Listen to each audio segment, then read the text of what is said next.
இன்னொரு டைம் இந்த சக்கரவள்ளி கிழங்கு வந்து நல்லா வேகி வச்சுக்கோங்க. அதில் இருக்கிற தோல் எருக்க முடிந்தால் எருத்துருங்கள், இல்லை அப்படியே போட்டு நல்லா பிசிக்குக்கோங்க. நல்லா மாவு மாதிரி பண்ணிக்கோங்க. அது கூட 2 ஸ்பூனு மைதா மாவு, 2 ஸ்பூன் கார்ன்ஃப்ளவர், கூட சில்லி, கிரீன் சில்லி, பச்சை மிளகாய். பசங்க யாரும் சாப்பிட்டா பச்சை மிளகாய் கம்மி பண்ணுங்க. பச்சை மிளகாய் வந்து சின்னசாக இருக்கணும். மெலிசாக அரைக்க வேண்டும், மெலிசாக கட் பண்ண வேண்டும். அது கூட சில்லி பவுடர், மிளகு பவுடர். ஆறாவது லைக் பண்ண நண்பர்களோ, நண்பிகளோ, தோழர்களோ, தோழிகளோ, அண்ணன்களோ, தம்பிகளோ, தங்கச்சிகளோ, அக்காங்களோ, அம்மாக்களோ, யார் போட்டிருந்தாலும் எங்கள் ஃபேமிலி மூலியமாக நன்றிகள். தேங்க்யூ. நீங்கள் எங்கள் ஃபேமிலியுடன் 6வது லைக்கு. சில்லி இது எடுத்தீங்களன்னா,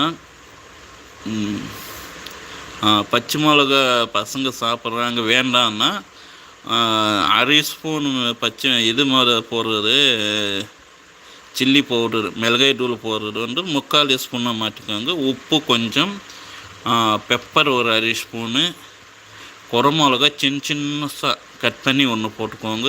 கேரட் வந்து துருவி போட்டுக்கோங்க, இல்லை சின்னசாக போட்டுக்கோங்க. இது வந்து ரோல் நல்லா பிசைக்கி, நம்ம வீட்டில் எப்படி இந்த போண்டா, இந்த வடிக்கெல்லாம் பிசைக்கிறாங்க, பருப்பு வடிக்கு பிசைறாங்க, அது மாதிரி பிசைக்கோங்க. இந்த சப்பாத்திக்கெல்லாம் பிசைற மாதிரி நல்லா மிக்ஸ் பண்ணிக்கோங்க. இந்த சப்பாத்தி மைதா மாவு எல்லாம் மிக்ஸ் பண்ணுறாங்க தானே, அது மாதிரி மிக்ஸ் பண்ணிக்கோங்க.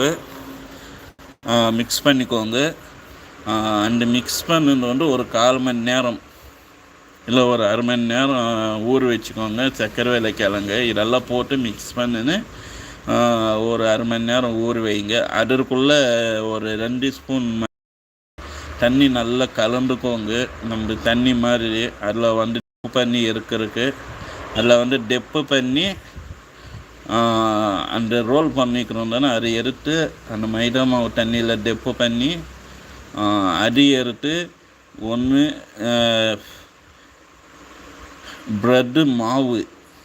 ப்ரெட்டு வந்து வாங்கி மாவு மாதிரி தூள் மாதிரி பண்ணிக்கோங்க. அப்படி அதுக்கு இல்லை என்றால் மரிக்கி இன்னும் சூப்பராக இருக்கும். மரிக்கி தூள் மாதிரி பண்ணின்னு அதில் வந்து நல்லா இது பண்ணி அதில் டெப்பு பண்ணி அதை வந்து மேலே அந்த ரோல் மேலே ஒரு கடாயில் எண்ணெய் ஊற்றி பண்ணி வைங்க. அதுக்குள்ளே அது வந்து நீங்கள் அந்த எண்ணெயில் போட்டு எடுத்து சாப்பிட்டு பாருங்கள். எண்ணெயில் காயிற வரைக்கும் போட்டு எடுத்து சாப்பிட்டு பாருங்கள். கோல்டன் ப்ரௌனில் வரணும். மேலே அதிகமாக டைட்டாக கூடாது, அதிகமாக லூஸாக இருக்கக்கூடாது, மீடியமாக இருக்க வேண்டும். அப்போ தான் சாப்பிடுவதற்கு நல்லதாக இருக்கும். அருமையான டேஸ்ட் இருக்கும்.